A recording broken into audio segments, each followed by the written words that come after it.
자, 오늘은 하나님의 인도를 따르는 삶, 하나님의 인도하심을 따라 사는 삶이 어떤 삶인지 우리가 함께 말씀을 나누도록 하겠습니다. 우리가 지난주에는 우리 시애틀 영락교회가 2021년 표 성령이 이끄시는 교회라고 하는 내용을 가지고 우리가 함께 말씀을 나누었는데요. 참 올해도 할 일이 많죠. 하지만 가장 우리가 우선적으로 해야 할 일들이 있다면 바로 이렇게 성령의 이끌림을 받는 삶이 되어야 한다라고 말씀을 드렸고요. 또 무슨 일을 하든지 어떤 순간을 만나든지 바로 성령의 이끄심을 받고 하나님의 인도하심을 받는 사람이 성공적인 삶이라는 것을 우리가 이미 알고 있는 부분이고, 충분히 우리가 또 실천할 때 어떤 역사가 일어나는지 오늘 우리가 이 내용을 가지고 함께 말씀을 나누도록 하겠습니다. 오늘 이 시편 23편은 너무 유명한 말씀이죠. 바로 다윗이 자신의 목동 시절에 목자와 양의 관계를 너무나 잘 알기 때문에 성령의 감동을 받아서 하나님이 이와 같이 나의 목자가 되시는구나 하는 것을 깨닫고선 시입니다. 목자의 역할이라는 게 딴 게 아니죠. 양을 인도하는 거죠. 양을 보호하고 돌보고 기르는 겁니다. 그래서 오늘 말씀 보면 목자가 양을 인도하는 것처럼 하나님이 나를 인도하신다는 말을 반복하는 것을 봅니다. 근데 문제가 있어요. 양은 수동적이에요. 근데 우리 인간은 수동적이지 않습니다. 다시 말하면 인간에게는 자유의지를 하나님께서 주셨단 말이에요. 그래서 자유의지를 가지고 있는 인간은 내가 나의 목자가 될 수도 있고, 하나님이 나의 목자가 될 수 있고, 아니면 사탄이 자신의 목자가 될 수도 있다라는 거예요. 누구를 선택하느냐에 따라서 사탄도 하나님도 나도 목자가 된다는 겁니다. 중요한 사실은 누구를 자신의 목자로 삼든 반드시 그 목자를 따르게 되어 있다는 거예요. 그래서 다윗은 이 원리를 알았기 때문에 하나님을 나의 목자로 삼는다면 반드시 하나님을 의지하고 따르는 삶이 되어야 되겠구나, 이걸 깨달은 겁니다. 성경의 역사 또 그리고 인류의 역사를 보면 사람들은 하나님의 그 목자 되심을 인정하지 않으려고 해요. 가장 대표적인 것, 우리 역시 인류의 조상 아담과 하와 아니겠습니까? 그들은 하나님이 목자가 되어서 자신들의 삶을 이끄는 것을 탐탁지 않게 생각했습니다. 하나님의 명령을 어긴 이유는 사탄이 이 실과를 먹으면 하나님처럼 된다라는 말을 들었기 때문이죠. 하나님처럼 된다라는 게 뭐예요? 내가 나의 목자가 되는 거죠. 내가 내 삶을 개척해 나간다. 얼마나 멋져요. 자기 자신이 주인이 되고 자기 자신이 목자가 되어서 자기를 경영해 나간다는 겁니다. 자신의 삶을 자신이 개척한다. 독립정신이 굉장히 강한 것 같지만 그러나 그것은 실패였습니다. 자기가 세상을 지배하고 살 줄 알았는데 오히려 세상이 자기를 지배하게 되었고, 사탄이 자신들을 지배하게 되었다는 사실을 뒤늦게야 깨닫게 됩니다. 그로 인하여 인류는 죽음을 맞이하게 되었고, 또 질병과 그리고 여러 가지 자연재해와 싸워야 하는 그런 불행을 낳게 되었습니다. 또 다른 하나님의 그 목자 되심을 거부했던 불순종의 사람들이 나오는데요, 의외라고 생각할지 모르겠지만 모세와 바로 왕입니다. 저는 굉장히 말씀을 관찰하면서 흥미롭게 생각한 부분이 있어요. 이 두 사람은 극과 극의 삶을, 한 사람은 하나님을 굉장히 의지하고 따랐고 한 사람은 하나님을 따르지 않았던 삶 같지만 사실은 첫 출발로 보면 모세나 바로나 다를 바가 없어요. 모세도 하나님의 뜻에 순종하지 않았습니다. 근데 참 하나님께서 너를 지도자로 삼겠다, 뭐 이게 네가 가서 죽어라도 아니고 지도자로 삼겠다는데도 안 해요. 너무 이제 뭐 상처받은 삶으로 40년 동안 그렇게 살아서 그랬는지는 모르겠습니다만 이런저런 변명을 들어놓으면서 못 따르겠다고 거부를 합니다. 근데요, 제가 흥미롭다고 하는 점은 이 부분이에요. 하나님께서는 그를 설득을 시켜서 결국은 하나님의 일을 하게 하시더라는 거예요. 근데 바로는 어떻습니까? 이 사람의 이름대로라면 하나님이 말씀하시면 바로 순종할 것 같은데 바로 순종을 안 해요.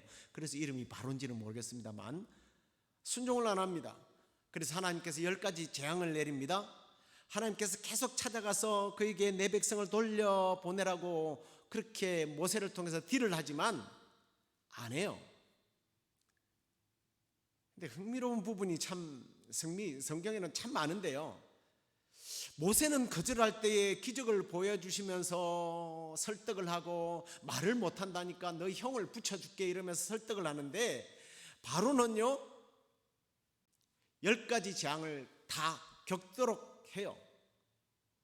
한두 가지만 해도 아이고 천부여 의지 없어서 손 들고 옵니다 이럴 텐데 안 해요. 근데 하나님께서 안 할 것이라고 이야기를 해요. 그 말씀이 출애굽기 4장 21절 말씀이에요. 한번 보십시오. 여호와께서 모세에게 이르시되 네가 애굽으로 돌아가거든 내가 내 손에 준 이적을 바로 앞에서 다 행하라. 그러면 내가 그의 마음을 녹여서 보내주마. 이게 아니에요.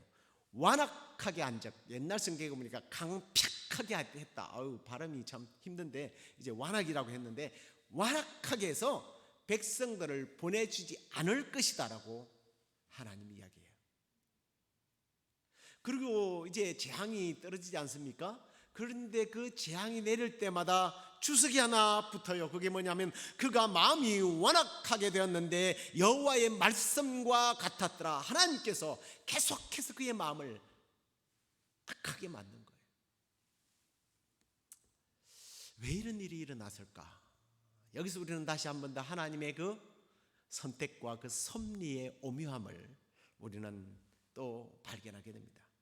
자, 이렇게 하나님의 뜻에 순종하지 않고 하나님을 따르지 않았던 바로는 10가지 재앙으로 인하여 나라가 위태로워지고 자기 장자가 죽고요, 그 당시 애굽에서 가장 자랑했던, 전 세계적으로 유명했던 전차 부대가 홍해의 수장을 되는 그런 비참한 비극을 맞게 됩니다.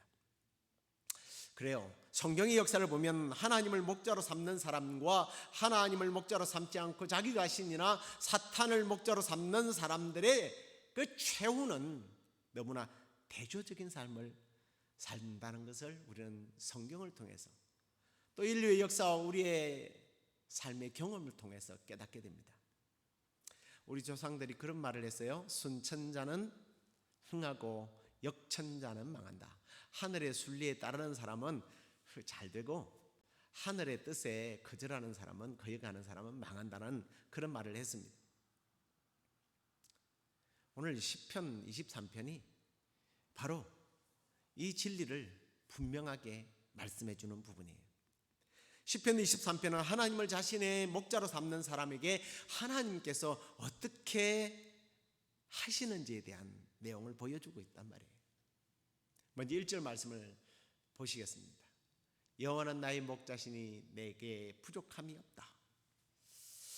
부족함이 없는 삶, 얼마나 아름다워요. 그런데 우리는 혹 이 부족함이 없다는 삶을 이렇게 해석을 해요. 쌓아둘 곳이 없어서 정말 고민할 정도로 주겠구나. 그런 의미가 아니죠. 충분하게 혹은 만족하도록 주신다는 의미예요. 근데 우리의 만족은 사실상 끝이 없잖아요.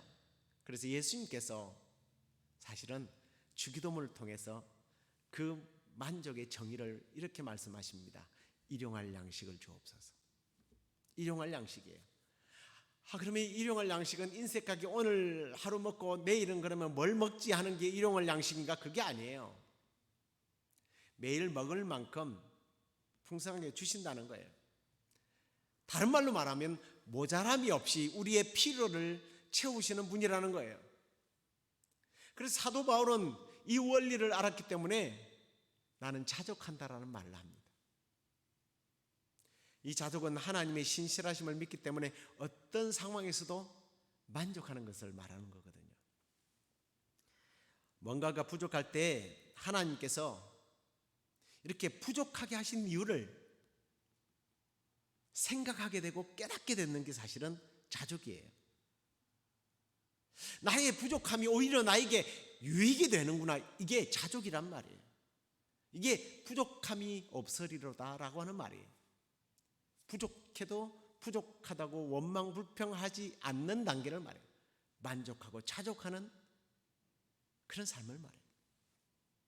그러면서 2절에는 그가 나를 푸른 풀밭에 누이시며 쉴 만한 물가로 인도하시는도다라고 말씀합니다. 이 2절의 말씀은 사실 우리가 늘 가는 여름마다 갔던 메타와 지역을 방문해 보지 않는 사람은 사실은 이 의미를 잘 못 깨달아요.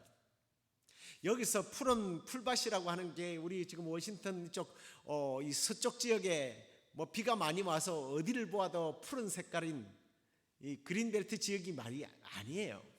사막 가운데에 나와 있는 오아시스를 말합니다. 태양열을 피할 수 있는 그늘진 휴식처에 그리고 잔잔한 호수가 있어서 아무런 적의 그 사막이니까 무슨 뭐 야수들이 별로 있을 일도 없고요. 그런 사막의 그 그늘 아래에서 광야에서 양들이 평화롭게 물을 마시며 거기서 목욕하는 모습이에요. 세상에서 줄 수 없는 평안과 기쁨을 하나님께서 이 광야와 같은 세상 속에서 누리게 하신다는 거예요. 그리고 3절을 또 보십시오. 내 영혼을 소생시키고 자기 이름을 위하여 의의 길로 인도하시는도다. 하나님을 목자로 삼는 사람들에게 또 이런 복을 주시는데 여기서 영혼을 소생시킨다 이 말이 회복을 말하는 거거든요. 그러니까 다윗의 관점에서 한번 생각해 보십시오. 양이요 야수에게 물렸어요. 또 너무 달려가다가 또 한 마리가 넘어지면 이 양들은 무식해가지고 그 위에 다 덮친다고 그래요. 뭐 골절을 당하고 부상을 당한 거예요. 근데 양을 이 목자가 잘 데리고 와서 상처를 꼬매고 잘 치료를 해가지고 건강한 양으로 만드는 그런 모습이에요. 내 영혼이 지치고 병들고 내 삶이 참 망가졌을 때 하나님을 목자로 삼는 사람을 하나님께서 회복시켜 주신다는 거예요. 그리고 여기서 말하는 이 회복된다는 이 말이 히브리어 말로 보니까 되돌아오게 하다라는 뜻이에요. 나중에도 뭐 설명을 하겠습니다만 탕자를 연상케 하는 부분이에요. 죄의 자리에서 사탄의 압제와 공격이 있는 곳에서 이리저리 헤매고 상처 있고 지쳐있는 영혼들이 제자리를 찾게 되는 하나님께로 돌아와서 안식을 얻게 된다는 거예요. 그리고 의의 길로 가게 한다고 했어요. 죄와 사망의 길에서 생명과 평안의 길, 지옥의 길에서 천국의 길, 구원과 영생의 길로 가도록 그렇게 해주신다고 말씀하고 있어요. 지금 저와 여러분들이 바로 그 길을 걸어가고 있는 줄로 믿습니다. 아멘. 네. 자, 그리고 4절을 보십시오. 여호와로 목자로 삼는 사람, 여호와의 인도하심에 순종함에 따르는 사람에게 사망의 엄침한 골짜기로 다닐지라도 해를 두려워하지 않을 것은 주께서 나와 함께 하심이라. 주의 지팡이와 막대기가 나를 안위하시나이다. 이 말씀을 한번 같이 좀 읽고 싶어요. 정말 이 바이러스 시대에 정말 적합한 말씀 같아요. 우리 한번 같이 읽어볼까요? 내가 사망의 엄침한 골짜기로 다닐지라도 해를 두려워하지 않을 것은 주께서 나와 함께 하심이라. 주의 지팡이와 막대기가 나를 안위하시나이다. 아멘. 이 사망의 엄침한 골짜기라는 말이 이 히브리어 말은 합성어인데요, 그림자와 죽음이라는 말이 합성어가 합친 말이에요. 그 죽음의 그림자, 죽음 직전에 놓여 있는 정말 그런 사람을 일컬어서 죽음의 그림자가 드리웠다라는 말을 하고 있지 않습니까? 동물의 생태계를 찍어 놓은 영상들을 보면 사자들이, 그 양떼들이, 산양들이 이렇게 막 모여 있는데 살금살금 그 사냥을 하기 위해서 덮치러 가는 그런 모습을 아마 여러분 영상을 통해서 많이 보셨습니다. 그런데요, 이 놀라운 힘을 가진 목자가요, 완전 무장을 하고 야수들이 나타날 때에 그들을 물리쳐 주는 것처럼 하나님을 목자로 삼고 그분의 인도하심을 따라가는 사람들에게 하나님께서 이렇게 안전하게 인도와 보호를 하신다는 거예요. 지금 전 세계가 사망의 이 엄침한 골짜기, 이 죽음의 그림자를 통과하고 있습니다. 누구도 예외가 없죠. 오죽하면 미국 대통령도 이 바이러스에 걸리겠습니까? 우리 모두는 사망의 엄침한 골짜기를 시시각각 통과하고 있습니다. 그러나 여호와를 나의 목자로 삼고 그분의 인도를 따라가는 사람들에게는 사망의 음침한 골짜기를 다닐지라도 해를 두려워하지 않는 이 놀라운 은총이 바로 저와 여러분의 삶에서 경험되어지기를 간절히 축원합니다. 자, 그리고 이제 마지막으로요, 하나님을 목자로 삼고 그분의 인도를 따르게 될 때에 주어지는 일, 우리 5절을 한번 같이 읽어볼까요? 주께서 내 원수의 목전에서 내게 상을 차려주시고 기름을 내 머리에 부으셨으니 내 잔이 넘치나이다. 자, 1절에서요, 이 4절까지는 하나님과 우리의 관계를 양과 목자의 관계로 사실은 풀어서 이야기를 하고 있어요. 근데 여기에서 이 하나님은 목자 되시는 하나님이라기보다는 왕 되신 하나님을 표현하고 있어요. 왕과 백성들의 관계, 아버지와 아들의 관계로 묘사하고 있는 부분입니다. 지금 이 상황은요, 왕이 자기에게 충성한 사람들, 자기의 뜻을 좇아서 충성을 다한 사람들을 위해서 잔치를 베풀어 놓고 지금 그들을 우리식 말로는 치하하고 있는 그런 장면을 묘사하고 있습니다. 여기서 이 기름에 머리를 바르는 것은 고대 사회에서 흔히 있던 왕이요, 잔치를 베풀었을 때에 그 귀족들을 불러놓고 그들에게 예우해주는 모습이에요. 향유를 발라주는 모습입니다. 그들의 머리나 수염에다가 이 향유를 발라주었다고 해요. 한번 비교를 해보십시오. 왕의 뜻보다 신하의 도리, 이런 것보다는 자기 살궁리를 하고 충신들이 있으면 씹고 말이죠, 질투하고 거짓으로 송사하는 이런 간신배들, 그런 자들 앞에서 늘 충신들은 당하는 것 같고 억울함을 당하는 것 같았는데 왕이 어느 날 다 모으더니 여기는 누구누구 이 충신들을 앉히고 여기는 간신배들을 앉혀놓고, 이 간신배들은 지금 슬피 울며 떨도록 공포 분위기가 조성되고 있는데 이쪽에서는 충신들에게 지금 잔뜩 상을 차려놓고 머리에 기름을 발라주면서 그들을 치하하는 그런 모습이에요. 제가 아까 이 회복이라는 말 설명하면서 이 돌아온다는 뜻이 신약에서의 탕자의 이야기와 같다라는 말을 했는데 이 신약에서 돌아온 탕자를 위해서 잔치를 베풀고 있는 그 아버지의 모습이에요. 좋은 옷을 입히고 가락지를 끼우고 살찐 소를 잡고 잔치를 베푸는 모습. 하나님을 목자로 삼는 사람들에게 하나님이 나의 목자라고 그분을 따르는 사람들에게 주는 상급을 여기서 더욱더 적극적으로 반전으로 표현하고 있는 모습을 봅니다. 그렇다면 이제 이 놀라운 하나님의 약속 앞에서 결단해야 될 것이 뭔가 있을까? 다윗은 6절에서 이렇게 결단하는 것을 봅니다. 이 결단이 나의 결단이라고 생각하고 우리 함께 고백하면서 읽도록 하겠습니다.